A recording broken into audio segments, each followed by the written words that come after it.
like even this morning we were reading the second offense of chanting the holy name is to think that the holy name is different than Krishna. So here we also see that Vyasadeva is saying that we have to an experienced practitioner of Bhakti Yoga understands that the sound representation of Krishna is non-different than Krishna. So, so I just wanted to just show some scientific clues which demonstrate that the sound representation of Krishna can cause tangible changes in the human physiology and overall improve the well-being psychologically and as well as physically through systematic research. So, so this is our institute, Prabhupada Research Institute for Integrative Medicine. We have a website. So my inspiration came from this quote of Srila Prabhupada, where Prabhupada is saying we are trying to give people that happiness which will never be exhausted. That is our objective of happiness. So in order to be able to fulfill this dream of Srila Prabhupada, we need to understand that spiritual wellness cannot be divorced from physical, emotional, and mental equilibrium. And basically, Srila Prabhupada has told us that only by cultivating sattva guna, mode of goodness, one is able to achieve this equilibrium of body, mind, and spirit. So, taking from that, my inspiration came from all these different sources in Bhagavad Gita as well as Srimad Bhagavatam. I want to read quickly some. I can't really read every purport because of the time constraint, but I can read a few excerpts of these sources.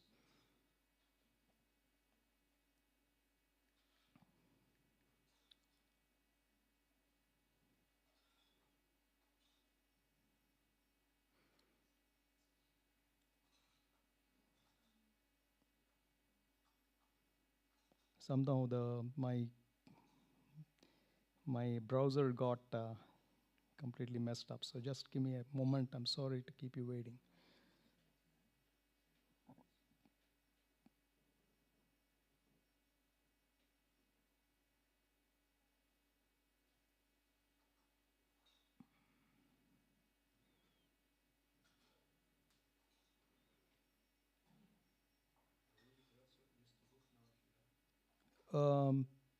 Yeah, this is easier, I guess, so it'll be easier for me to, almost there, so sorry to keep you waiting.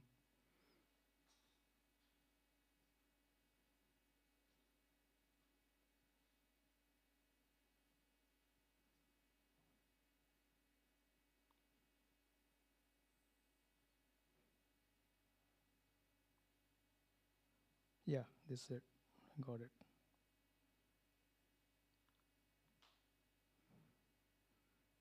So the first verse is the verse on Srimad Bhagavatam, that is says that idam hi pumsa verse, that is 1:5:16. So as a devotee who is practicing medicine, I felt that medicine can be a medium to broadcast Krishna consciousness. And Srila Prabhupada wanted us, like even Srila Bhaktivinoda Thakur has said that when the day comes when all the doctors and judges are able to wear tilak and practice their profession, that is the day I can consider that our movement has succeeded. So this verse of the Srimad Bhagavatam really resonated with me.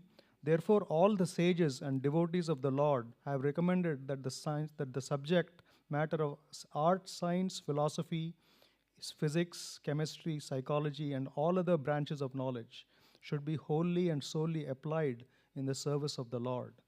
art, literature, poetry, painting, etc.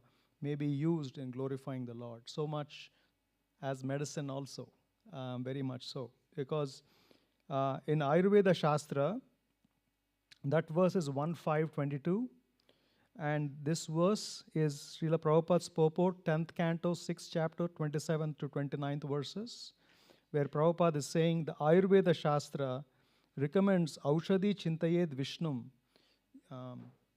So thinking of Vishnu, Prabhupada says it's medicine. Even Sri Chaitanya Mahaprabhu has said in his teachings that I bought the Hare Krishna mantra, which is the medicine, again the medicine for the Kali Yuga. So to be, Krishna is saying, Prabhupada is saying in this purport, even while taking medicine, one should remember Vishnu, because the medicine is not an all and all, and Vishnu is the real protector. Also, there is another important verse, purport, Srimad Bhagavatam, Canto 2, 7th chapter, 21st verse. It is therefore understood in this verse that medical science or knowledge in medicine was also inaugurated by the personality of Godhead, Dhanvantari.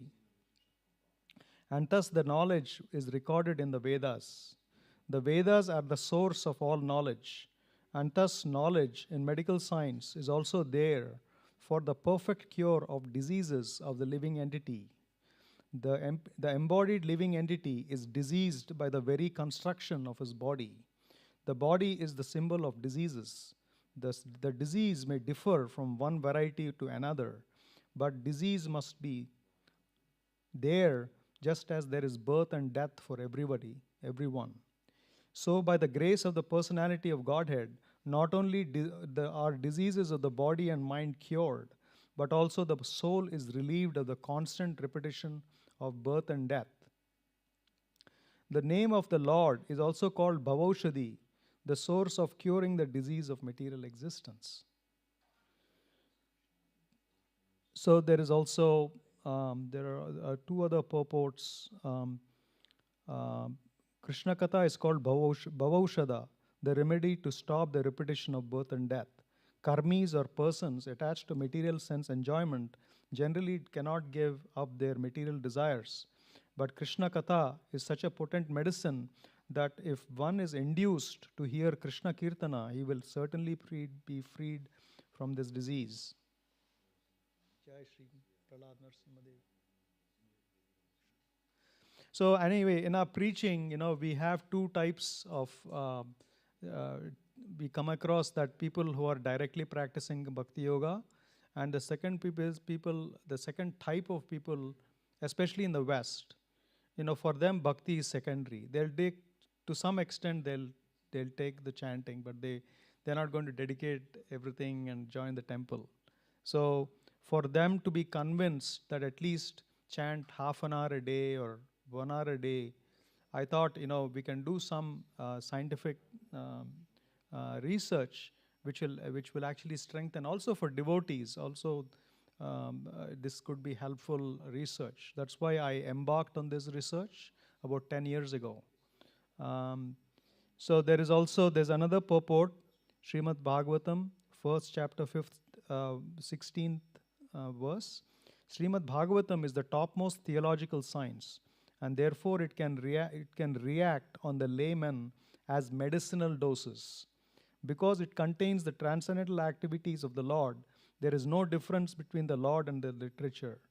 The literature is factually the literary incarnation, so the layman can hear the narration of the activities of the Lord.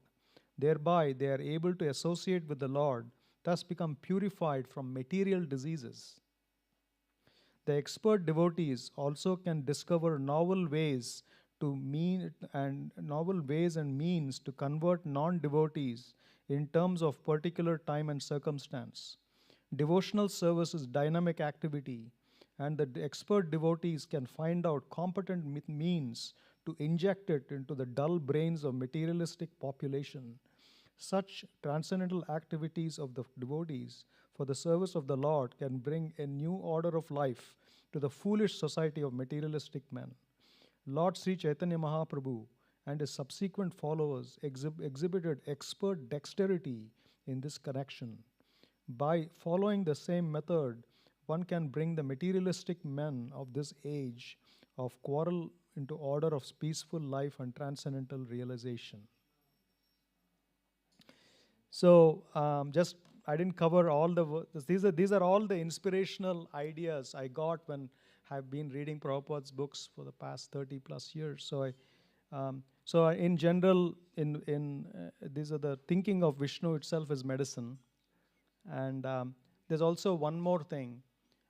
Thinking of what does thinking of Krishna do? It actually unlocks our pharmacy inside our body. Our body has healing intelligence. So when we actually chant Krishna's name and think of Krishna, it actually unlocks that pharmacy. There is always the healing intelligence, and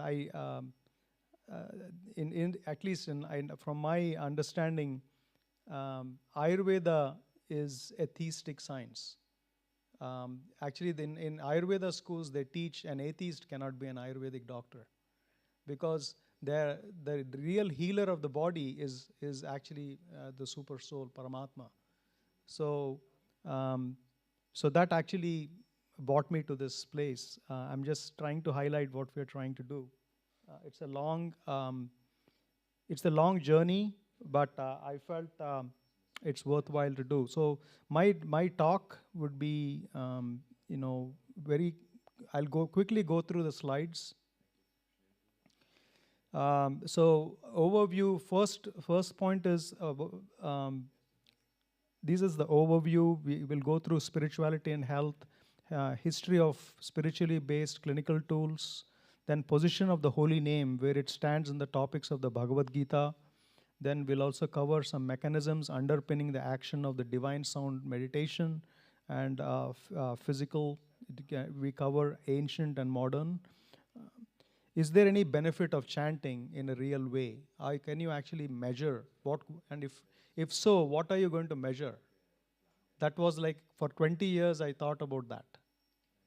And after 20 years, I came to some conclusion how to measure the effects of chanting. So, and what are the future directions? I'll also talk about that. So in Ayurveda is the Upaveda of Rigveda, Atharva Veda. It actually expounded the elucidating principles that govern health and disease. Life, according to Ayurveda, life is itself considered a combination of three factors: the body and senses, made of material and physical elements. Then you have the mind, which is an interface between matter and consciousness. So, and the third one is the self or the soul, pure consciousness or non-material. So the mind is the intermediary organ between the consciousness and the body. So this research will also help devotees develop a model of mind and consciousness, which is being actually taught in the Bhagavata Sankhya. So we know that today 70% of even devotees are having health problems at relatively young age. Even if about 40 years ago, just for example, Srila Prabhupada himself, when he was able to walk at very fast pace at age 80. And devotees, like when they reach 55, 60, they're not able to do walking fast. Just a simple example like that. So 80% of 70 to 80% of diseases are actually lifestyle related. By making proper choices, you don't have to actually have an ailing body at an old. We all have to get old, but we can gracefully age. And even Srila Madhvacharya has told us that one should be very active in the service of Lord Krishna.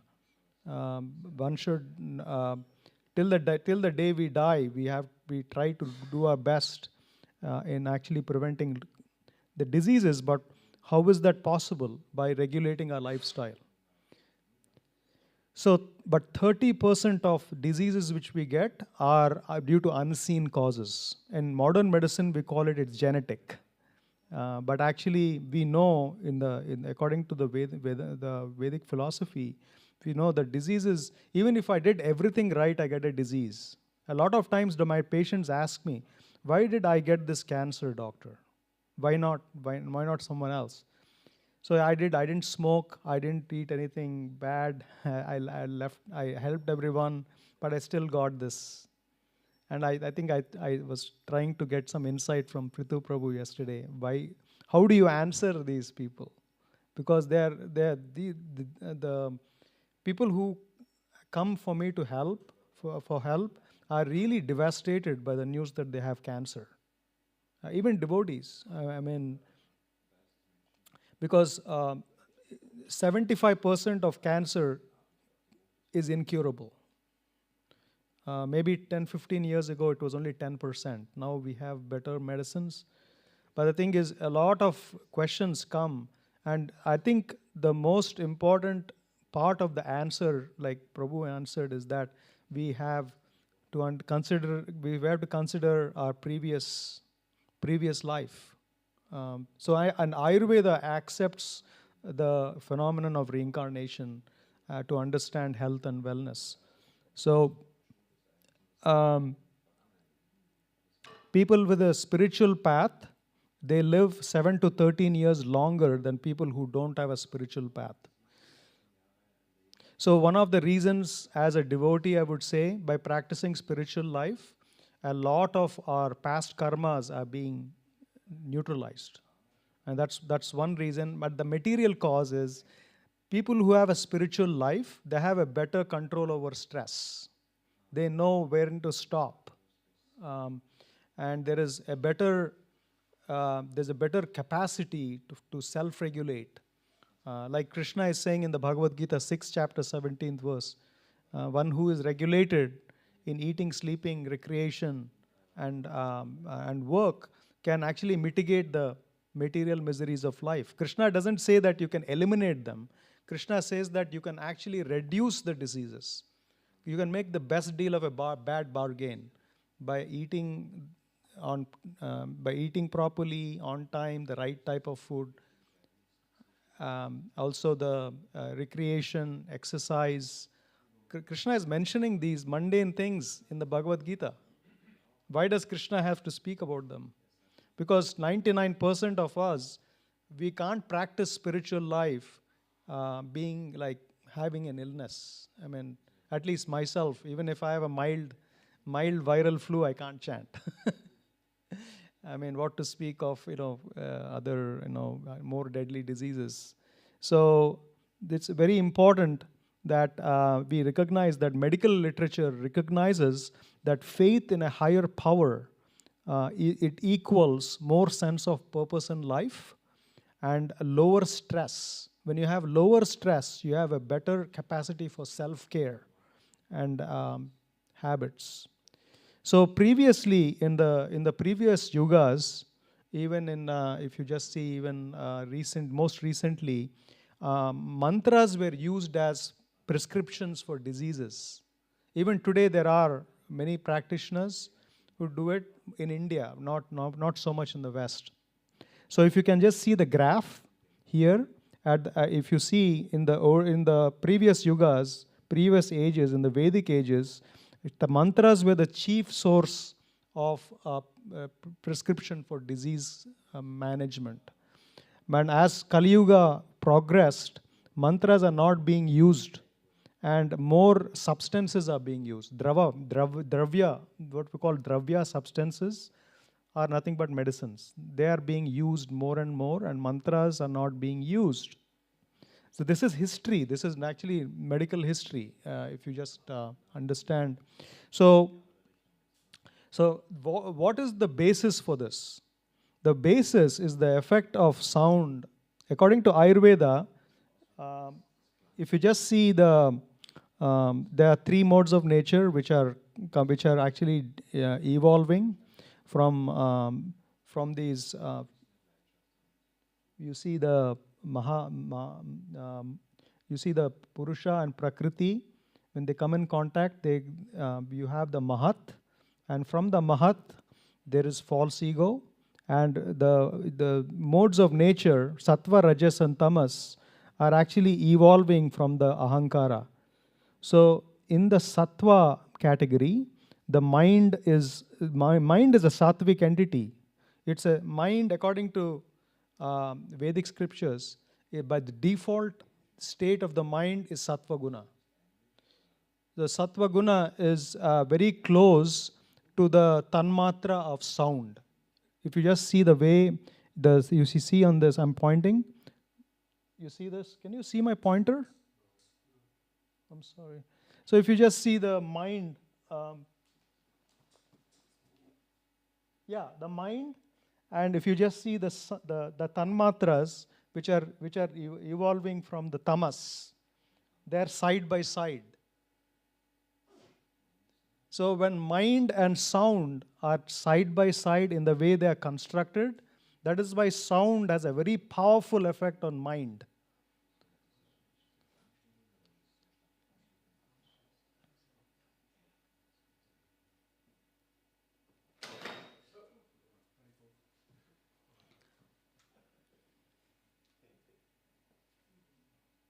That's better.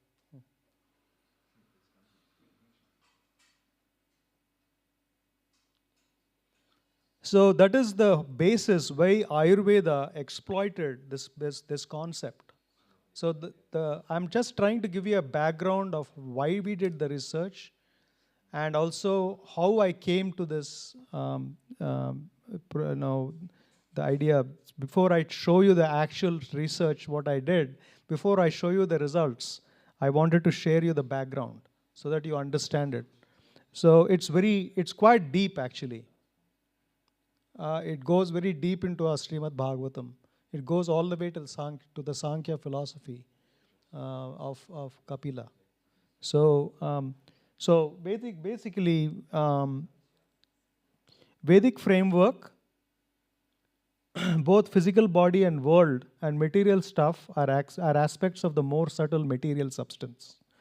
Subjective consciousness sits outside this framework. So we are a subjective entity. Then the mind is the intermediary organ, and that actually creates mental states based on sattva, rajas, and tamas. The mind is constituted by gunas, that's it.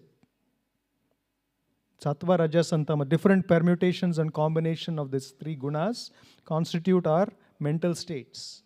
And so if we have more sattva quality, then our capacity to make our intelligence becomes very sharp, and we make proper choices in the way we live our life.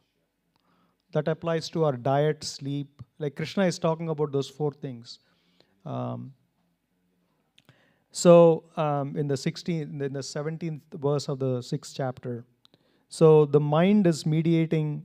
From the mind, you have the physical and neural function regulation. So the more we are aligned to the soul, to the Atma, the more auspicious our health can be. But keep in mind, Ayurveda says health means a capacity to think more than myself, and a capacity to be empathetic to others. So if one has that capacity, that actually constitutes a healthy person. A person who's selfish and envious is not a healthy person according to Ayurveda. So it's a very broad understanding. Ayurveda has a very broad understanding of health, and that really struck me when I read this. Oh, it's so similar to a Vaishnava's qualities, right? If you actually, Vaishnava, Vaishnava is very sad when other people are sad.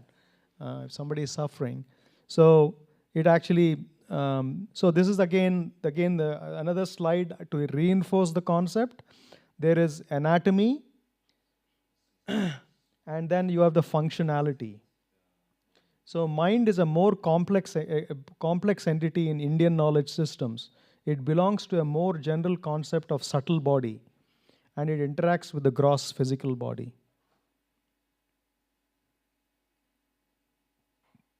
So concepts of mind in the Ayurveda, mind is considered as an intermediate organ between the physical body and sense organs, and the soul, which is pure consciousness. Mind itself is considered devoid of consciousness, but becomes active due to the self. This is a very important concept we developed in our protocol to do the research. So when we chant, we need to see ourselves as observers of the sound. Our mind, our body, our tongue is not chanting. Our voice box is not chanting. We should just try to be observers, being the witness of the sound vibration. That is also outlined in the Patanjali Sutras. The Patanjali Sutras say that if any mantra will work, if you actually feel, if you put your hand on your chest and you chant the mantra, if you feel the sound vibration, you are touching the mantra. That will happen only if you chant very clearly and with full attention. For me to be able to perceive Hare Krishna, Krishna Krishna, Hare Hare, Hare Rama, Rama Rama, Hare Hare. If you feel that every vibration on your chest wall, that means you're doing well. That is just that. That is mindfulness. If you understood this, you have understood mindfulness. All the Buddhists and they're struggling to explain this concept. In Bhakti Yoga, you just have to feel that vibration on the chest wall. So this we taught our participants in our international research study were taught this technique. If you feel that you're wandering everywhere, just put your hand on the chest and feel the vibration. And then we measured the heart and brain based on that. So I'm not going to go into all the details of this slide because it's too think there's no time. So Hare Krishna mantra chanting, according to Charaka Samhita, all the mantras, especially transcendental sound vibrations, are referred to as Daivi Vyapashraya because it refers to the chanting of those specific mantras and other rituals described in the Vedas to oppose unseen cause of past diseases, past actions. Charaka Samhita enlists daily sound-based meditation as number one modality to destroy disease causing behaviors. So we don't destroy diseases, we destroy disease causing behaviors. And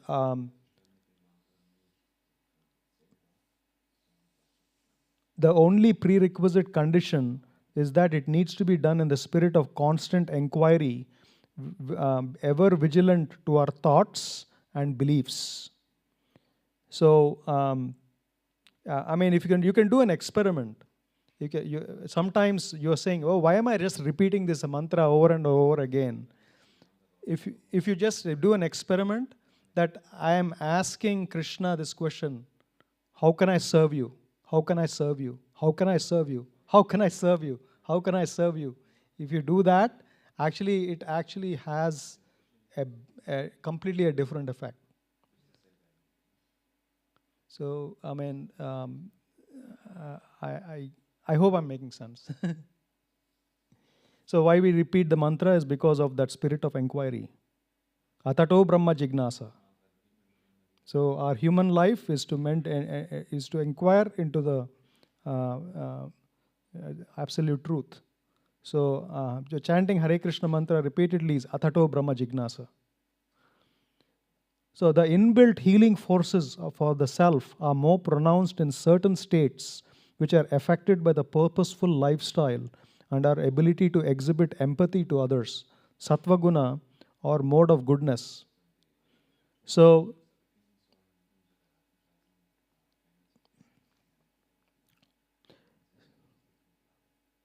basically this is a consciousness-based model for wellness and well-being, which is a very important part of Bhagavata philosophy.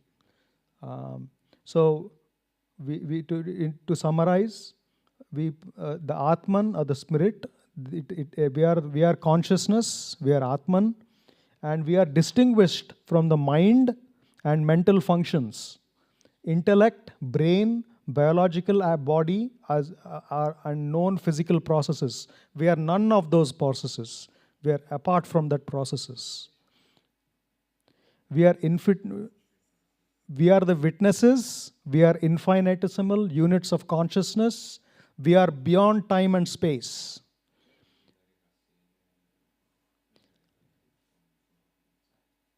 And Bhakti Yoga is the matter of the heart. And the heart is the seat of consciousness. That is why we center our chanting on the heart.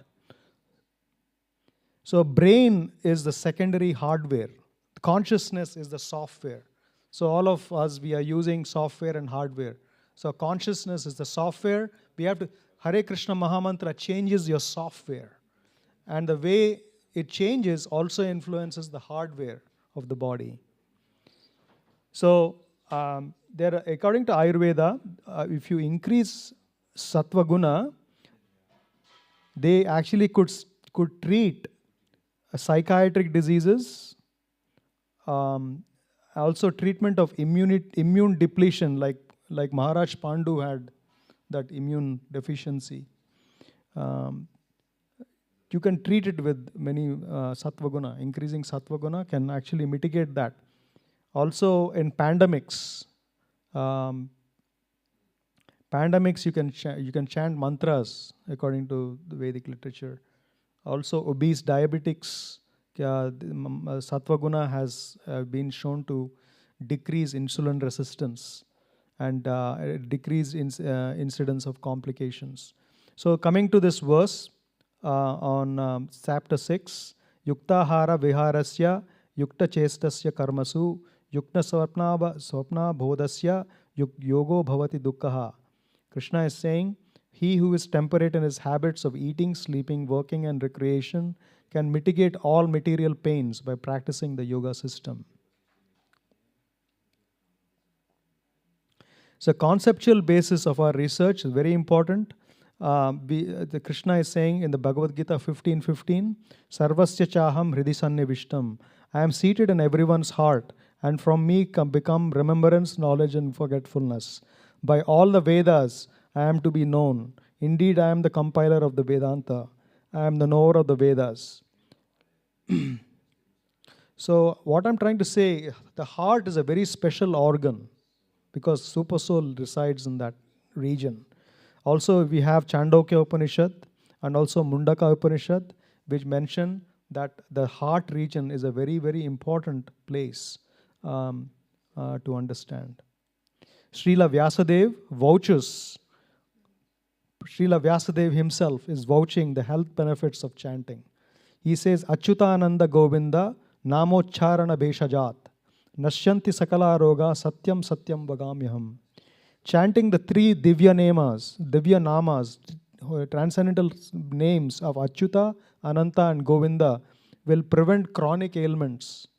Based on above, we embarked on the research to prove this practically. So coming to today's world, we see that today most of the diseases are caused by uncontrolled stress. People have no idea. Like Maharaj was saying yesterday, I was pretty struck by that statement when he said that the modern education cannot help you to control your mind. It cannot help you to control your stress.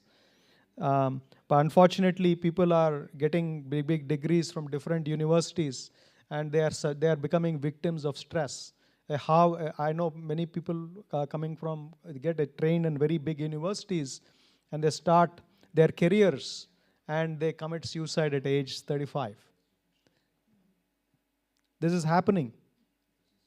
The people working themselves to death. So also people are getting, even if they don't commit suicide, they're leading their life as if they're going to commit suicide. They're not having any proper dinacharya. We call dinacharya routine. So there was a research study done. people who actually had a ritual every day, they were followed for 35 years. They were actually mostly Jewish people. They followed them for 35 years. It's a Harvard Medical School study. People who had a ritual every morning, they were doing a ritualist practice, they had lower incidence of cancer, they had better relationships, and all of them lived much longer than people who didn't have a morning ritual. So that actually validates Ayurveda's. Yes, it can mean sadhana, dinacharya. So Ayurveda talks it as dinacharya, waking up when the sun is rising,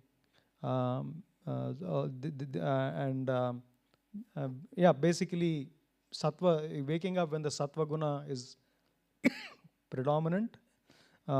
That actually blesses you with health.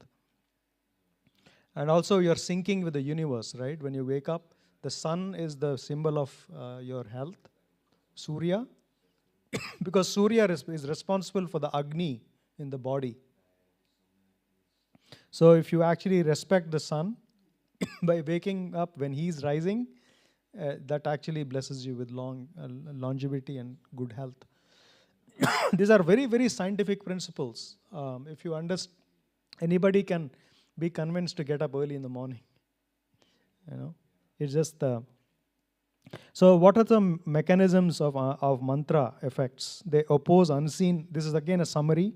They oppose unseen causes of past diseases. They invoke divine grace. They indirectly increase in sattva guna, and this in turn modulates removing excesses of tamas and rajas. So all diseases are because of excesses of rajas and tamas, according to our Ayurveda philosophy. Sattva guna is the basis of all health and well-being. Is there a process? So is there a process to increase sattva guna? If you say Hare Krishna mantra, it increases your health, and the only way you can actually do it to measure sattva guna. Then how do you measure sattva guna? So we have this particular poster. It actually is a study which was published about 22 years ago, I think, by a devotee named Govind Prabhu.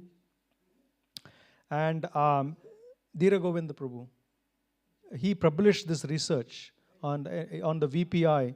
He devised the Vedic Personality Index based on Srimad Bhagavatam, where you answer all the 56 questions, and it will come out with a score of sattva, rajas, and tamas. So he actually measured it at baseline, made them chant for half an hour for 30 days, and then again did the VPI again, the Vedic Personality Score. And the Vedic Personality Score will go to this poster is not so clear, so I'll go.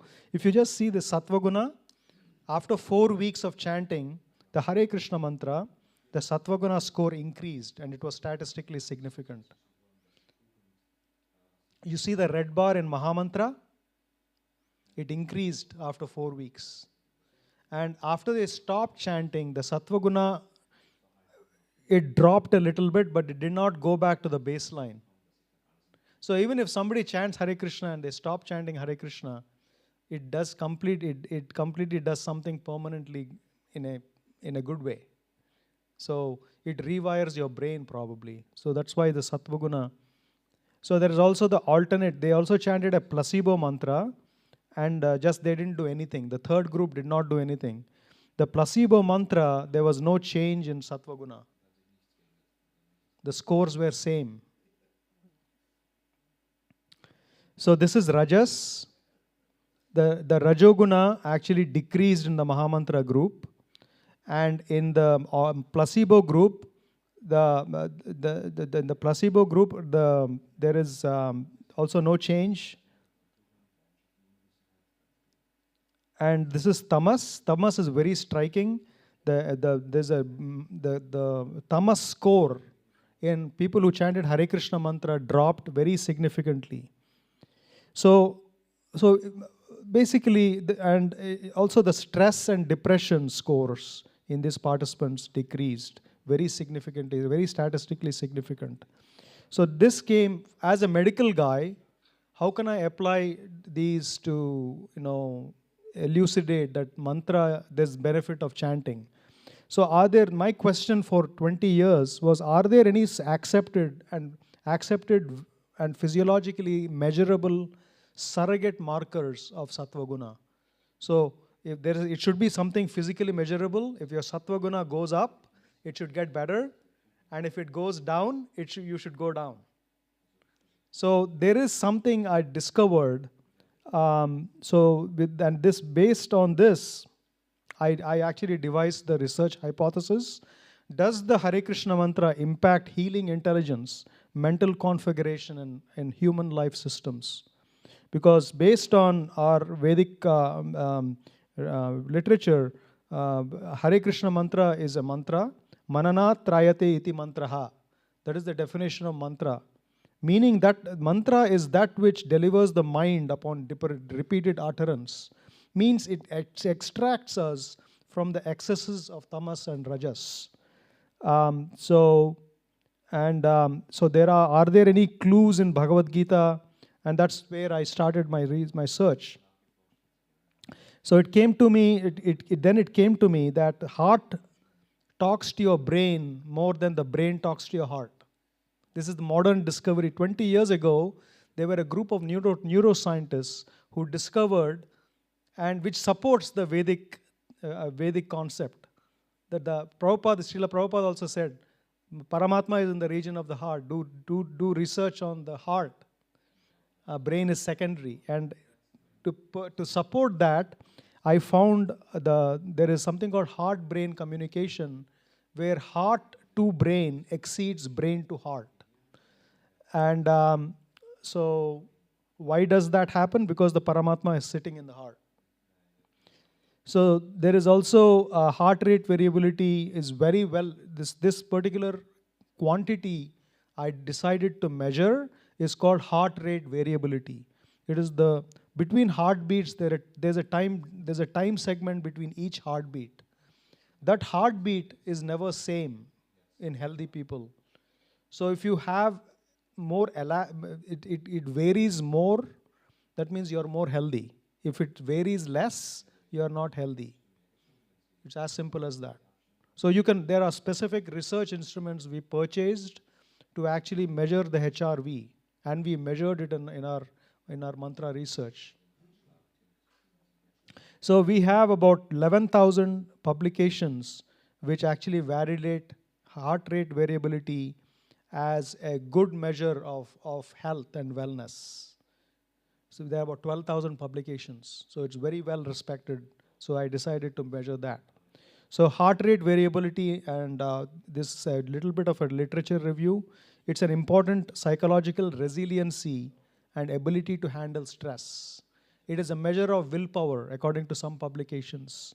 Higher levels of HRV are associated with superior mental performance on tasks requiring executive functions. Reduced HRV is associated with anxiety, depression, and self-regulatory capacity. Low HRV is associated with behavioral problems and difficulties with emotional regulation, depression, and general anxiety. Also, there are heart rate variability. Like you are saying, if somebody has the karma to form a certain disease like diabetes, you can diagnose diabetes 5 years in advance before the diabetes starts. So a person if your HRV, you regularly measure it, you can find out, I'm going to get hypertension or heart disease in 5 years. So it predicts you, because the heart knows before the brain, because super soul knows things before your brain knows, I guess. So low HRV reflects the effects of depletion of autonomic nervous system. So I'm not going to get into too much of the jargon. So there's a nerve called the vagus nerve, which is in Yoga Shastras, we have the knowledge of chakras.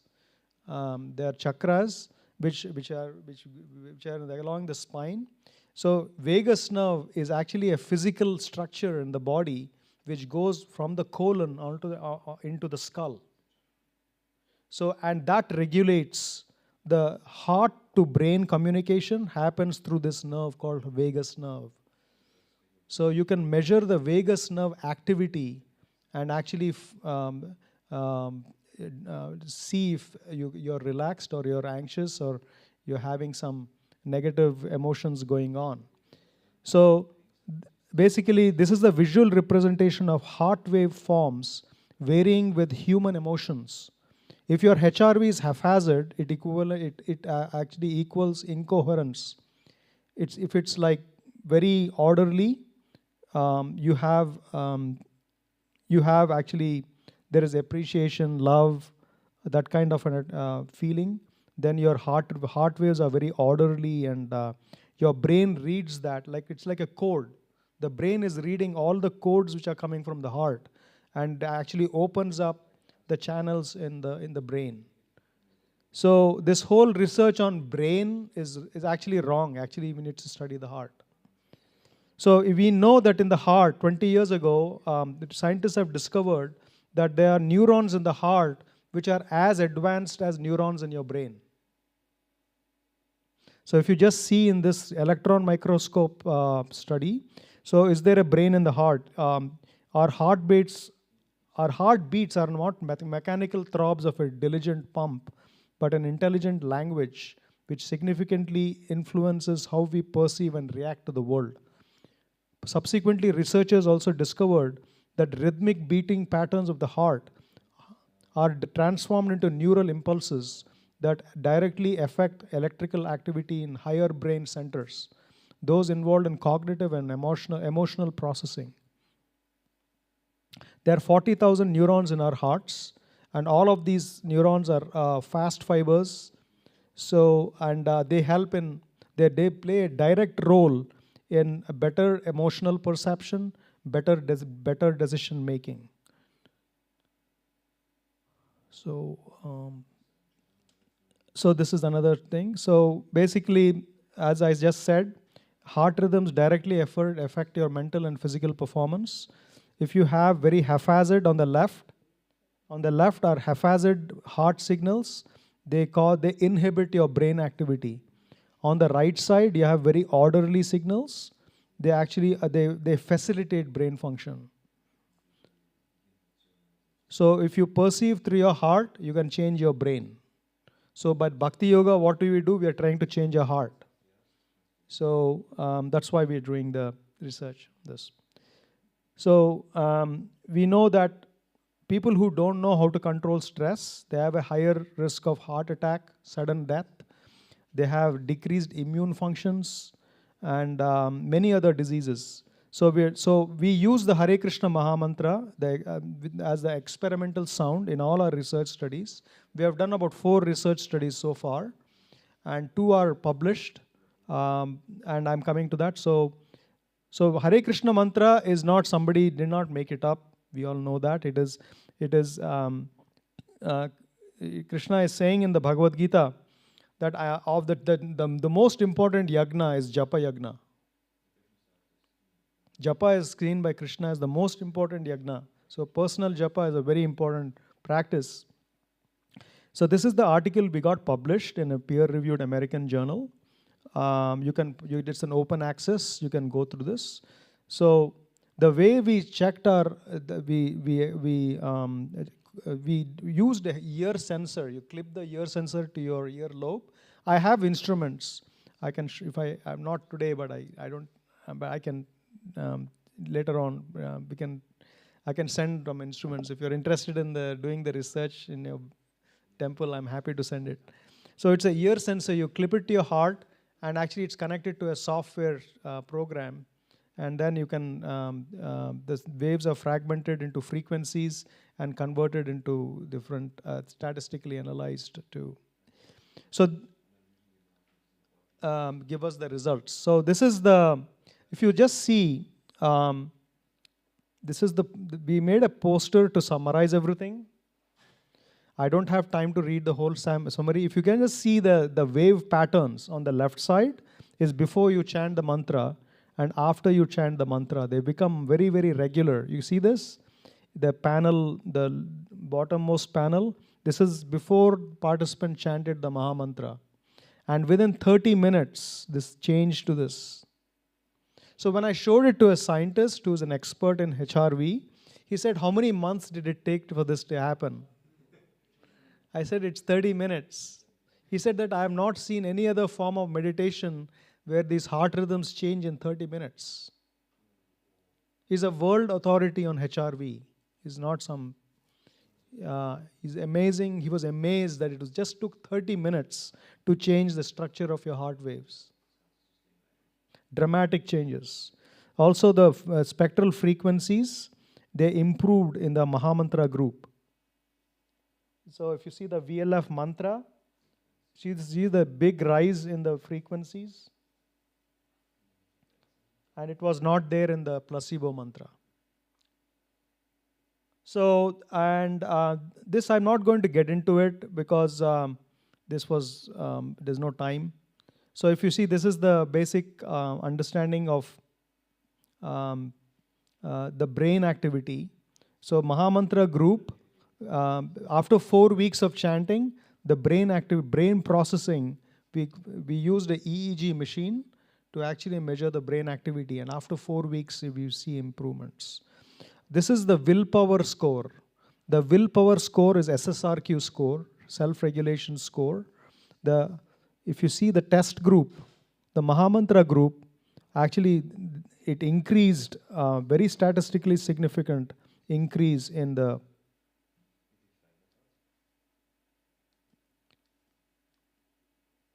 So that's all I have.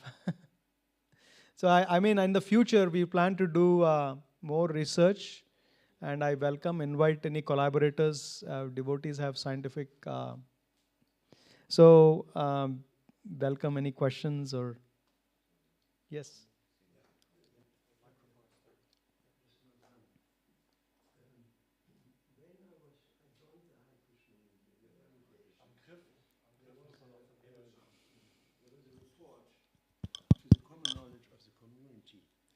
That there was a kirtan party in front of a research institute that worked with animals. And all of a sudden the door opened and scientists came out in their white coats and they measured the kirtan. And this is common knowledge in ISKCON in the old days. So the devotees asked, why are you doing this? And he said there was a synchronousness developed in the heart of hundreds of animals that measured heartbeat. Mm. And it went, I mean, the screen showed all the same kind of rhythm all of a sudden. And of course, I asked artificial intelligence, they didn't record it. One cannot trust artificial intelligence by the end of the day because the brains who are working with this are not necessarily devotees. But that's something that could be researched, maybe. It was known in ISKCON, we heard it in different places, I've heard it. The other one is, there's a thought that depression is actually vipralamba, separation from the Lord. There's these two sentiments, sambhoga, bhavs, sambhoga, where we're united with God, and of course in ecstasy. And then there's another ecstasy, which is also perceived as ecstasy, but actually it's separation from God. And that somehow or other reflects itself or manifests itself in well-being and depression. There is a very deep connection, actually, that comes from there. Another thing is, you talked about Srila Prabhupada, that he walked very fast. In 2nd Avenue, when Prabhupada was there, he took 2 steps at a time to go upstairs. He ran upstairs. Oh, wow. He was so excited that so many young people came to him. All of us, not old people, young people came to him and were taking it up, like leaping it up like anything. So he was very excited. His heart was very happy about this development. And so there's another one. There's a song from a famous German composer, wer nur den lieben Gott, in German, wer nur den lieben Gott lässt walten und hofft auf ihn in alle Zeit, den wird er wunderbar erhalten. In aller Not und Traurigkeit. Wer nur den lieben Gott vertraut, der hat auf keinen Sand gebaut. So, wer nur den lieben Gott lässt walten, who just depends on God and hopes of his support, we trust him at all times. If you have trust in God, he will maintain you beautifully in all needs, necessities, and sadness. Wer nur den lieben Gott vertraut, if you actually trust in God, you didn't build your house on sand. It's a very famous Johann Sebastian Bach wrote this, and it really expresses it very nicely. I can give you this later. Yes. This is really expressing it. It was very deeply felt. Whoever turns to God and trusts God, that's the thing. We don't have trust in God. If we actually have trust in God, like Prabhupada trusted in God, he's wonderfully maintained in all anxieties and sadness. When only lieben Gott vertrauen, he just depends on God. Reflecting the verse from Bhagavatam, from Bhagavad Gita, if you focus on me, if you direct your consciousness towards me, Sarva Durgani, all difficulties that come from Durga, Mat Prasadam, my mercy, Pratarishasi, will be destroyed. That verse actually reflects, it's a Bhagavad Gita commentary, so to say, to what Bach actually is saying. It's very amazing, actually, if you meditate on that. Not finished yet. The other thing is that Bhaktisiddhanta famously said to his disciples, if you actually chant Hare Krishna nicely, you don't need medicines. I've heard this many times. That's one of his statements. And what you said then, how can I serve you? Yes, when people come into the temple, most Indians especially, when they come into the temple, their prayer is, Lord, give me this, give me this, give me that, give me that, give me, bam. Because that's the prevalent mentality of humanity anyway. In West, they don't turn to God at all, but Indians, typically they ask for whatever it may be, house by the sea, Kalativi, Jaya, Jagadish, Hare, something along these lines. But what I find in preaching, to turn this around, you have so many Indians coming and say, don't ask Krishna for anything, but ask yourself what you can do for Krishna, which is reflecting President Kennedy's famous statement at the inauguration. Don't ask your country what you can do for that one. So it actually, that's the thing that we have to ask Krishna, what can I do for you? Because the soul is a servant of Krishna. And the servant should ask the master, what can I do for you now? What can I do for you now? What can I do for you? And that's then is actually the bridge to Krishna by understanding our constitutional position as Nitya Krishna Das. That's our function. And naturally then we become beautifully maintained by Krishna if we fulfill this function. And lastly, I read in Prabhupada's books at one stage,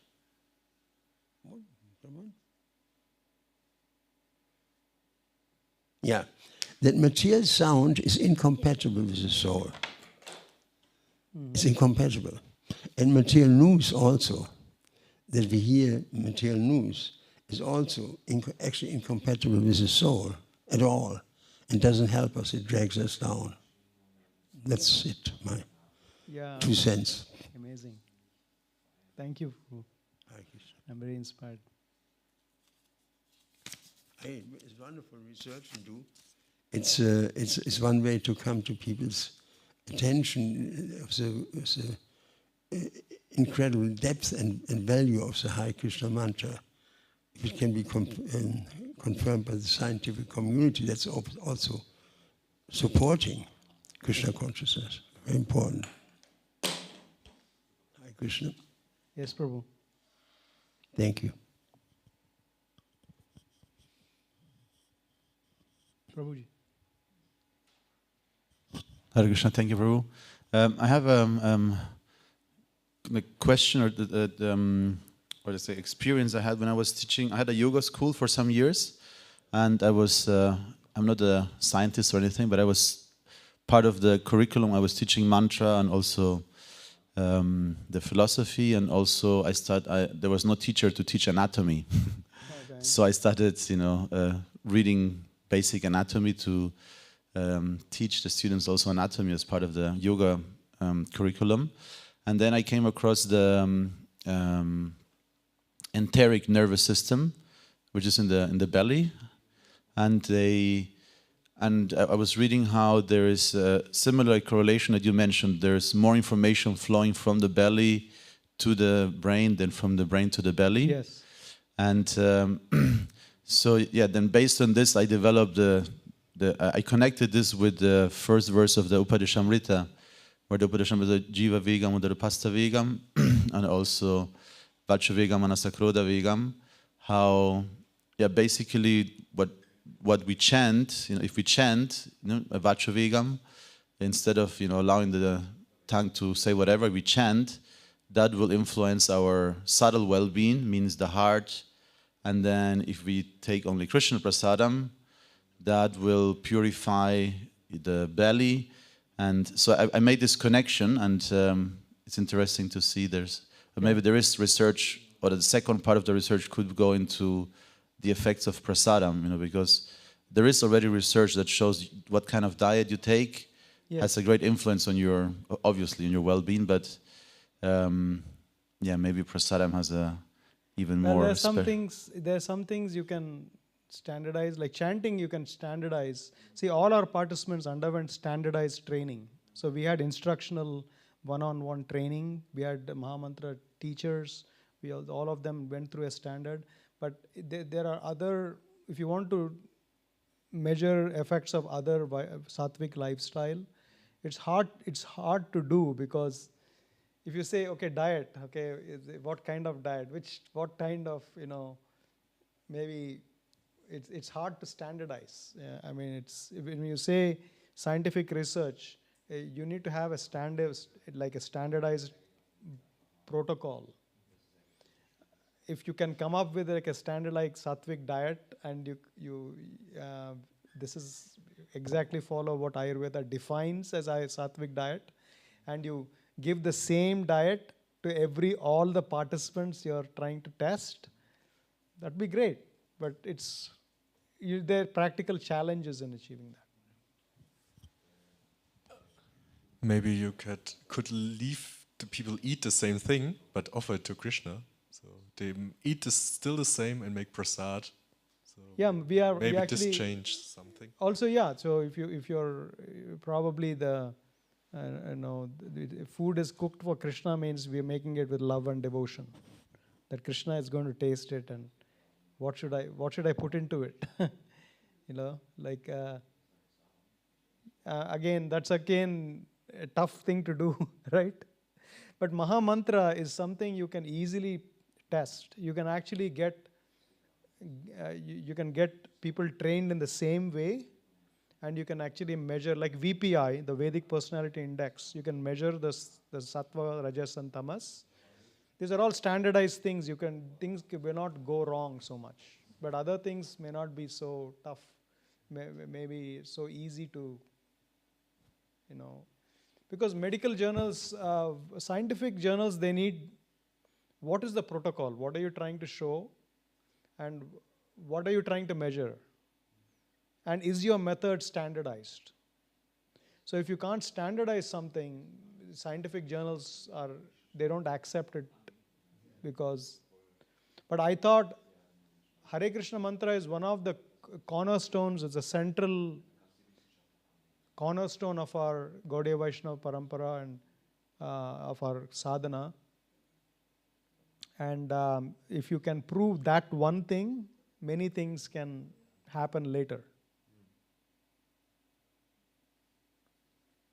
Hare Krishna. Thank you.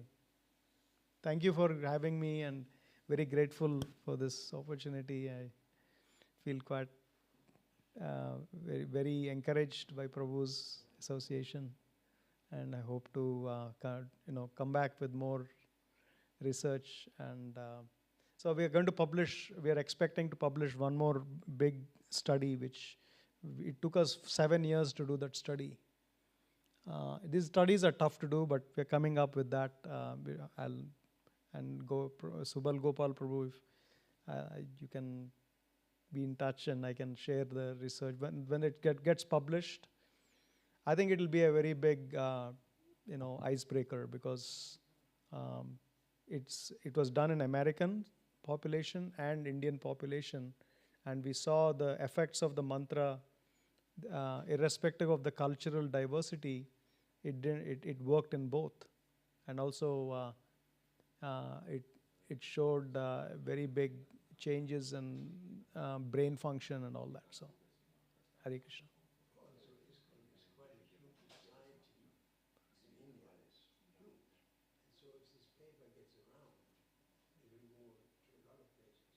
Correct.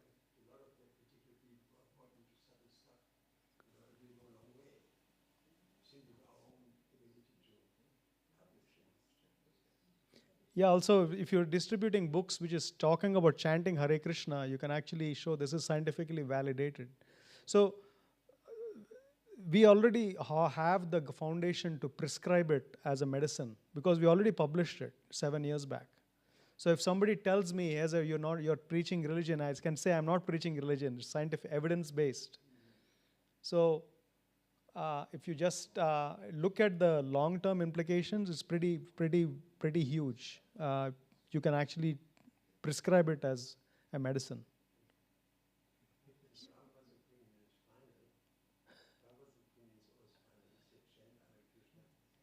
Yes.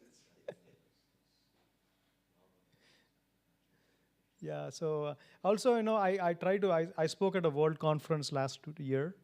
If there are any conferences, and I'm trying to make it my main thing now, so I can travel and present in different conferences of medical conferences in Europe, and people can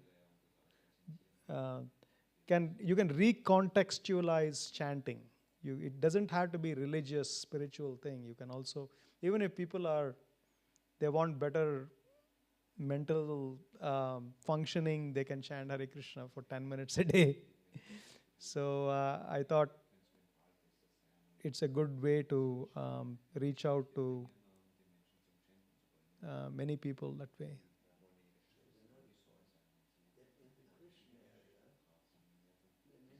There are actually researchers that all people who practice nearness to God, like nuns, for example, their death is completely different from a demon. They live in horror when they die. With nuns, they fall asleep. There's research done by Christian groups. It would be interesting for you to look that up. There's quite some research done already on this field, spirituality and bodily, physical well-being. Yes. Yeah. I think there was a study done in a monastery in people who, I think there's this guy, he did the study where monks were followed, and when they were not chanting, chanting was not on their schedule. They slept the whole day, and their health indices fell. But when they revived that routine of chanting like 2 hours in the Catholic monastery, all the health indices went up. Their health improved. They were in better moods. And also, there's another research which says your cells in the blood cells in your body respond to your voice only. They don't respond to other voices. To your voice? If you chant, your blood cells respond to your voice. Voice? Yeah, they actually, your own voice has a unique effect on your cells of your body. So that's why chanting Hare Krishna as a japa, personal practice, attentively chanting is very important, because that's the way you connect yourself in a true way. Yes. Another one. When Prabhupada was in Germany, there was this monk, Father Emmanuel. And he was a nice man, and he chanted the names of Jesus. So Prabhupada appreciated that. He said, that's very good. Keep on, particularly when the priest said, Prabhupada asked, how much you do this. I tried to chant all day, and we saw him running around with his beads all the time, you know. So he was very disturbed after the interview with Prabhupada that his discussion was published without asking him, because it was a very sensitive thing. He got a lot of hammering from the Catholic Church about it. Okay. Always questioning his position as an abbot of the monastery. So he was very unhappy about that, and people couldn't approach him. You know, devotees asked him. He said, "I have nothing to do with your movement. I'm so upset," you know. And so, but as time got on, and he was chanting the names of Jesus, whatever. So I met him about 4 weeks before he died, and wanted to see him, and I talked with him. And I asked him, what is your conception of the Hare Krishna mantra now, of the Hare Krishna movement, after you had this strong experience, negative experience of the reflecting the actions of publishing the conversation, a private conversation, without asking him of what kind of consequences it may have. And he said, well, I thought about the Hare Krishna movement over my whole life. He said, in positive and negative ways also. But I tell you, my ultimate conclusion is that there's so much piety in the Hare Krishna movement that it will flourish. It was beautiful that conclusion. Yes, Prabhu. These are all very inspirational things. Yeah, I'm if there's anything I can do to help, please let me know. And if you have any kind of university programs or something, I'm more than happy to share whatever I have. And yeah. Really, actually, if you can influence departments of psychology, they can do research on these things. They have a lot of funding in Germany to do these kind of studies. Germany is in a much better shape than US right now in research. And devotees can get funding to do these kind of, if you have a nice research protocol and you go to university, any university, and approach them, you can get some studies done. My next dream study, it's called Brains of Saints Study. So I want to study the brains of advanced practitioners chanting Hare Krishna. There's another point on this chanting point. There was an enemy of our movement, Father Haag. He was a pain in the neck. He was criticizing us on every media. There was for years and years and years and years. So I went into his lecture in Hanover, and I put a wig on. I sat in the first row. I wanted to study what he was saying. So at one stage, he pulled out some beads. He said, but one thing I have to say. When I feel distressed, I chant this mantra, and it really works. So I couldn't contain myself. I put my wig up and said, thank you, Father Haag, that you finally get the recognition of the Hare Krishna. People were in shock. I changed in Hare Krishna to Hare Krishna. But it's interesting that he said that, when I chant Hare Krishna, I feel peaceful. Yeah. Classical. So actually, I was telling this devotees yesterday or day before, there was one participant in our study in America. She was an airline pilot. So she was the placebo group. She chanted placebo mantra without the Krishna's name in it for 4 weeks, half an hour daily. So we measured her heart rate variability. We got the VPI and the score and everything. Then after 4 weeks, she switched to the Hare Krishna mantra, and she did it for 2 weeks, and that was the end of the study, 6 weeks. So when she was leaving, we had an exit interview, and she told me, I'm an atheist, I was an atheist, and I'm still an atheist, but that second mantra you gave me, I'll keep chanting it. Yeah. So she didn't know which is what. The placebo, both are Sanskrit sounds. The first Sanskrit sound was, it had no spiritual connection. But there is something in the Maha Mantra, but she didn't know it was the Maha Mantra. She simply chanted and she wanted to just keep chanting it. But she says, but I'll still remain an atheist though, but I'll chant Hare Krishna. Yeah, there one time before 9/11, I was taking a trip with Indian Airline. We flew into New York, and so the stewardess came and said, "You are Krishna devotee?" He said, "Yes." "Can I help you in some way?" I said, "Yeah, I would like to go into the cockpit." So she arranged it. I went upstairs. It was a Boeing 747 in first class, bypassing all these people in a dhoti and going in there. So when I came into the cockpit, they were playing Prabhupada's album, Krishna Meditation. Was that? That little murti of Prabhupada on the dashboard, literally. And so I inquired. I said, most Indian airline people, they are ISKCON Life members. Oh, He wow. said, I said, why are you using this while chanting? You have so much to do. He said, it makes you peaceful. It makes you peaceful, you know. So beautiful. Another confirmation, you know. Because this section of the community, air pilots, they're very distressed, they're stressed, very extremely stressed people, so much so that you can't use their organs in organ transplant. They're not taken from stewardesses, no pilots, because of stress, you know. And so they're very stressed people, and in that community, it's known, you know. Just as a point of information. Amazing.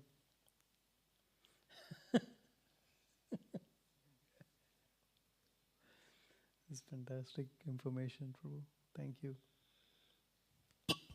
We stay in touch. Yes, Prabhu, we'll stay in touch. And thank you. Just need your blessings. And please bless me so that I can do some more for Srila Prabhupada. Hare Krishna. Thank you.